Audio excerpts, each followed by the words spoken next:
अस्सलाम वालेकुम student. Week 6 में हम रिकर्जन और डिफरेंट मेथड्स जो है वो हम डिस्कस कर रहे थे, जिनको यूज़ करते हुए हम जो है वो टाइम कम्प्लेक्सिटी फाइंड कर रहे थे। ठीक है, उसमें कुछ एग्जांपल हमने जो है वो डिस्कस की हैं। नेक्स्ट फिर हम दोबारा से जो है एग्जांपल देखते हैं। तो हमारे पास जो है वो फर्स्ट जो मेथड है बैकवर्ड सब्स्टिट्यूशन मेथड का, वो हम डिस्कस कर रहे हैं। ठीक है, इसकी नेक्स्ट एग्जाम्पल हम जो है वो देखते हैं। ठीक है, तो हमारे पास जो बाइनरी सर्च थी, ठीक है, बाइनरी सर्च उसकी जो हमने जो टाइम कम्प्लेक्सिटी फाइंड करनी है। ठीक है, तो उसमें हमारे पास जो रेफरेंस रिलेशन था वो आपको पता है, जो हमने पहले भी डिस्कस किया था, वो था T of N is equal to T of N minus two plus one, और बेस केस में हमारे पास क्या था, T of one is equal to one. ठीक है, because every time problem size will remain half and we have to solve one half of the min. ठीक है, तो ये इसलिए हमने n बाई टू लिखा है कि हर दफ़ा जो है हमारे पास जो इनपुट साइज़ होगा वो कम होता जाता है, यानी कि हाफ होता जाता है ना। ठीक है, तो हमारे पास जो क्वेश्चन है वो है टी ऑफ एन और T of N by two plus one. ठीक है, तो अब हमारे पास जो है T of N minus N by two जो है, ये अब हमारे पास रिकर्सिव पार्ट है, इसको हमने क्या करना होगा, ओपन करना होगा ना। ठीक है, तो आपने क्या काम करना है कि जहाँ पर भी आपके पास जो ओरिजिनल क्वेश्चन था उसमें एन जहाँ पर आपको नज़र आ रहा है, तो एन को आपने लेफ्ट साइड पर भी टू पर डिवाइड किया और राइट साइड पर भी टू पर डिवाइड कर दिया। ठीक है, तो अब हमारे पास क्या बन जाएगा, लेफ्ट साइड पर T of N by two, right side पर क्या बन जाएगा, एन बाई टू ऑलरेडी था, टू पर मजीद डिवाइड होगा तो ये क्या बन जाएगा, T of N by four हो जाएगा और प्लस वन। तो एन बाई जो एन बाई टू का आपके पास आंसर आएगा वो हमने यहाँ पर पुट कर दिया, T of N by four plus one, और ये जो प्लस वन दूसरा आ रहा है ये ऊपर वाला। ठीक है, तो अब ये वाला क्या बन जाएगा, प्लस वन मिल के क्या बन जाएगा, टू बन जाएगा। ठीक है, इधर आपके पास एन बाई फोर आ गया, या इसको हम जब two raise to power two की फॉर्म में भी लिख सकते हैं। ठीक है, नेक्स्ट टाइम जो है वो मज़ीद जो है वो जो n बाई फोर की वैल्यू है वो कैसे फाइंड करेंगे कि लेफ़्ट साइड पर भी आपने n बाई फोर किया, राइट साइड पर भी आपने n बाई फोर किया, तो फोर और जो टू ऑलरेडी था नीचे क्या बन जाएगा, एट। ठीक है, T of n by eight, यानी कि एट को हम लिख सकते हैं two raise to power three. तो T of n by four को हमने लिखा T of n by two raise to power two plus one जो ऊपर वाला था। ठीक है, अब इसको मज़ीद टू पर डिवाइड करेंगे तो ये क्या बन जाएगा, two raise power three plus one.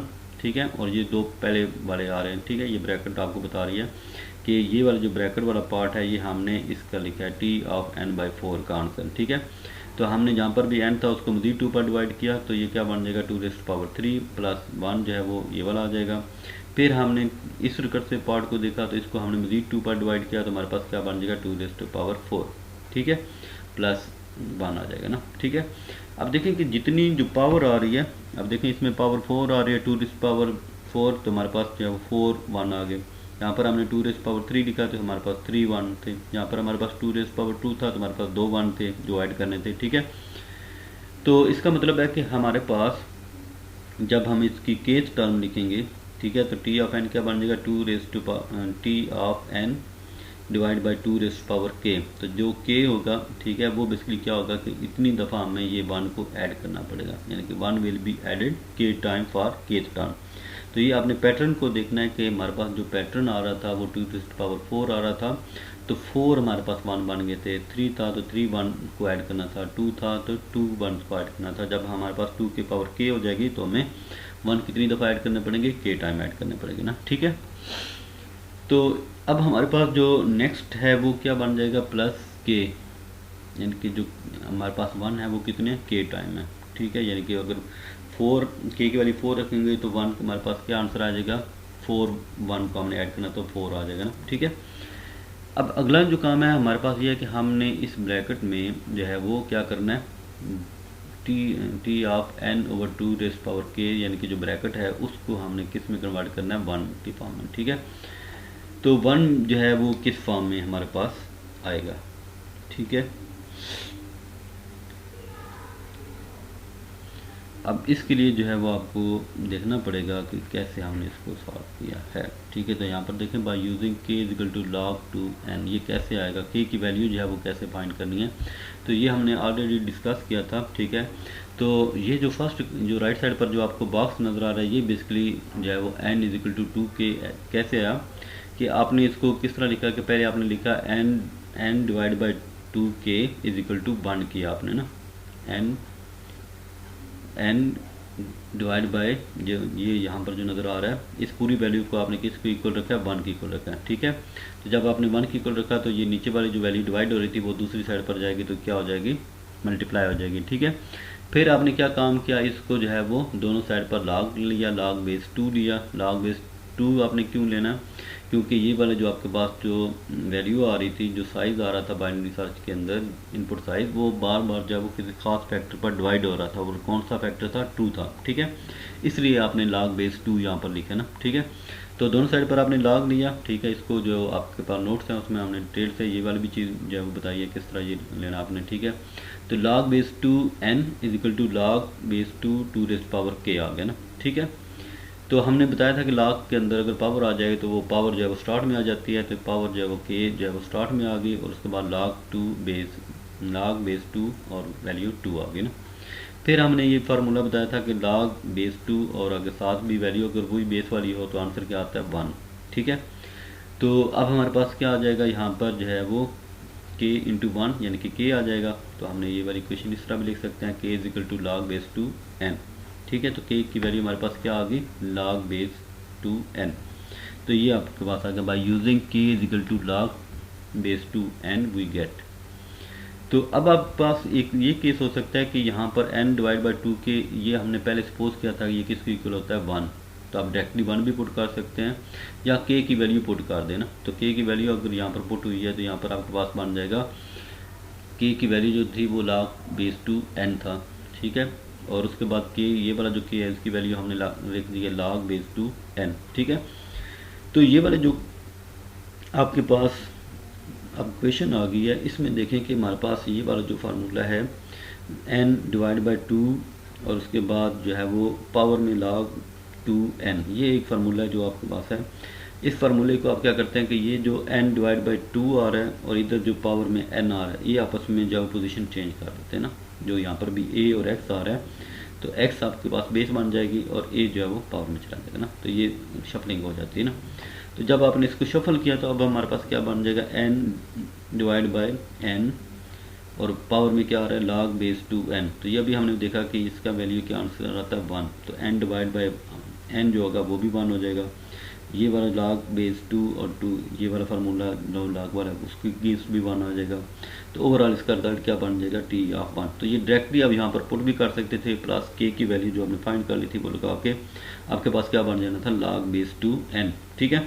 तो ओवरऑल अब इसकी कंप्लेक्सिटी क्या बन जाएगी, 1 प्लस log बेस 2n। तो हमने कहा था कि जो कांस्टेंट होंगे उनको इग्नोर कर देंगे। इग्नोर करने के बाद हमारे पास जो रिजल्ट आ जाएगा वो बन जाएगा log base 2n, big O की नोटेशन के में लिखा, ठीक है। सिमिलरली हमारे पास एक और एग्जांपल है जिसमें इसी को जो है वो लिखा गया है, लेकिन इसके साथ 2 हमने मेंशन कर दिया ना, ठीक है। ये वाला जो 2 एक एक्स्ट्रा हमने इसमें ऐड कर दिया, बाकी बेस केस हमारे पास वही है, ठीक है। वैल्यूज़ भी आपने उसी तरह पुट करनी है कि सबसे पहले आपने जो है वो t ऑफ n बाई 2 इसकी वैल्यू को आपने फाइंड करना है, वो ओरिजिनल क्वेश्चन में पुट करें कि जहाँ पर n था वहाँ पर n बाई 2 पुट कर दें। तो यहाँ पर क्या बन जाएगा, n बाई 2 की वैल्यू क्या कैसे आ जाएगी, फिर 2 इंटू n बाई 4 प्लस 1। तो आपने यहाँ पर लिखा 2 into T of n by 4 plus 1, ये ब्रैकेट में आपने लिख दिया ना। फिर ये जो बाहर वाला 2 है वो इसके साथ मल्टीप्लाई होगा, तो 2 बन जाएगा 2 रेज़ पावर 2, ठीक है। ब्रैकेट में जो नीचे वैल्यू है उसको भी आपने पावर में लिख लिया, और प्लस 1 जो आ रहा था ब्रैकेट में उसको बाहर वाले 2 से मल्टीप्लाई करेंगे तो ये 2 बन जाएगा, और उसके बाद प्लस 1 जो बाहर वाला था, ये ऊपर वाला जो फार्मूले वाला था, ये आपके पास मिल के बन जाएगा 3, ठीक है। सिमिलरली आपने जो है वो t ऑफ n बाई 4 इसकी वैल्यू फाइंड करनी है, तो ये क्या बन जाएगा 2t of n by 8 plus 1। फिर ये 2 रेज़ पावर 2 जो है वो आपने ब्रैकेट के साथ मल्टीप्लाई किया, तो आपके पास ये ओपन करेंगे तो ये वाली फॉर्म बन जाएगी, ठीक है। और यहाँ पर आपके पास 7 बन जाएगा ना।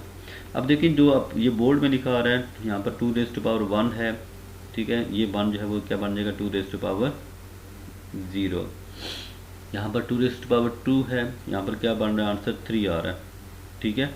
यहाँ पर 2 रेज़ पावर 8 2 रेज़ पावर 3 है, यहाँ पर क्या आ रहा है 7 आ रहा है। तो इसका मतलब है कि जो पावर यहाँ पर है 2 रेज़ पावर k, ब्रैकेट में भी n बाय जो आ रही है वो भी 2 रेज़ पावर k, प्लस जो आपके पास यहाँ पर जो पावर आ रही है 2 की पावर, उसमें से एक माइनस कर देंगे तो ये प्लस के बाद जो वैल्यू है वो बनती जाएगी ना, 2 की पावर k माइनस 1, ठीक है। यहाँ पर जिस तरह देखें कि 2 पावर 3 थी तो हमने 2 की पावर k लिख दिया, n ओवर 2 की पावर 3 थी तो यहाँ पर भी 2 की पावर k आ जाएगा, प्लस 7 कैसे बना, तो यहाँ पर 2 रेज पावर 3 है तो ये 8 बनता है, 8 माइनस 1 करेंगे तो 7, तो जो पावर यहाँ पर वैल्यू बन रही थी उसमें से एक कम करना है ना, ठीक है। तो ये हमारे पास केस टर्म बन गई। अब हमने क्या काम किया कि इसकी जो ब्रैकेट है टी ऑफ n बाई 2 की पावर k, ये हमने ऑलरेडी अभी सॉल्व किया ना सारा का सारा, ठीक है। तो इस पूरे की जगह आपने क्या पुट करना है 1, तो n बाई 2 की power k is equal to 1 put किया आपने, ठीक है। तो उसका आंसर हमने ऑलरेडी फाइंड कर दिया था कि k का आंसर क्या आ जाएगा, log बेस 2 n आ जाएगा, ठीक है। तो वो वैल्यू आपने यहाँ पर राइट साइड पर जो है वो पुट कर दी है, ठीक है। इसको सिंप्लीफाई करेंगे तो आपके पास ये क्या बन जाएगा, बिग O ऑफ n आ जाएगा। ये सारी डिटेल जो है वो मैंने ऑलरेडी डिस्कस की है पिछली एग्जांपल में ना, ठीक है। दोबारा से आप देख लीजिएगा, अगर कोई इशू हुआ तो वो फिर हम बाद में डिस्कस करेंगे ना, ठीक है। इस तरह हमारे पास एक और एग्जांपल है, इसमें देखें कि हमारे पास क्वेश्चन जो लास्ट एग्जांपल वाला है, जहाँ पर हमारे पास लास्ट में 1 लिखा रहा था वहाँ पर हमने n लिख दिया ना, ठीक है। तो उसी तरह आपने इसको कंप्यूट करना है, तो यहाँ पर आपके पास जो प्लस n आ रहा था, ठीक है, अब उसमें चेंज आना शुरू हो जाएगा ना। तो यहाँ पर देखें जब आपके पास 2 रेज़ पावर 2 था तो यहाँ पर क्या बन गया, प्लस 2n। जब 2 की पावर 2 रेज़ पावर 3 बना, ठीक है, यहाँ पर क्या बन गया, 3n बन गया ना। इसका मतलब है कि जो पावर यहाँ पर आ रही थी 2 रेज़ पावर k, अगर हम लिखते हैं केस टर्म में, तो 2 raise power k T of n by 2 raise power k plus k time n हो जाएगा, यानी कि जो हमारे पास पावर होगी वही इसमें आ जाएगी ना। तो इस तरह आपके पास ये 2 रेज़ पावर k टर्म जो है वो आपके पास आ जाएगी, kn बन जाएगा। फिर आपके पास वही सारी जो है वो इक्वेशन है जो हमने पहले सॉल्व की थी उसको यूज़ करेंगे, ठीक है। तो ये कैसे जो है वो k की वैल्यू हमने फाइंड की थी log 2n, ठीक है, वो हमने कैलकुलेट कर ली और उसको हमने जो है वो इन इक्वेशन में पुट किया और हमारे पास आंसर क्या आ जाएगा, n log बेस 2n आ जाएगा, ठीक है।